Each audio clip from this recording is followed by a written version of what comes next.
സങ്കീർത്തനം 149 അധ്യായം 1 മുതൽ 9 വരെയുള്ള വാക്യങ്ങൾ. യഹോവയെ സ്തുതിപ്പീൻ, യഹോവയെ സ്തുതിപ്പീൻ, യഹോവയ്ക്ക് പുതിയൊരു പാട്ടും ഭക്തന്മാരുടെ സഭയിൽ അവന്റെ സ്തുതിയും പാടുവിൻ. ഇസ്രായേൽ തന്നെ ഉണ്ടാക്കിയവനിൽ സന്തോഷിക്കട്ടെ, സിയോന്റെ മക്കൾ തങ്ങളുടെ രാജാവിൽ ആനന്ദിക്കട്ടെ. അവർ നൃത്തം ചെയ്തുകൊണ്ട് അവന്റെ നാമത്തെ സ്തുതിക്കട്ടെ, തപ്പിനോടും കിന്നരത്തോടും കൂടെ അവന് കീർത്തനം ചെയ്യട്ടെ. യഹോവ തന്റെ ജനത്തിൽ പ്രസാദിക്കുന്നു, താഴ്മയുള്ളവരെ അവൻ രക്ഷ കൊണ്ട് അലങ്കരിക്കും. ഭക്തന്മാർ മൗത്തത്തിൽ ആനന്ദിക്കട്ടെ, അവർ തങ്ങളുടെ കൈകളിൽ ഘോഷിച്ചുല്ലസിക്കട്ടെ. അവരുടെ വായിൽ ദൈവത്തിന്റെ പുകഴ്ചകളും അവരുടെ കയ്യിൽ ഇരുവാത്തലയുള്ള വാളും ഉണ്ടായിരിക്കട്ടെ.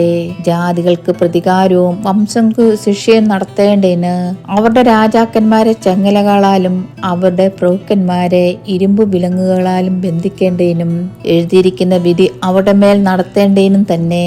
അത് അവന്റെ സർവ്വഭക്തന്മാർക്കും ബഹുമാനമാകുന്നു.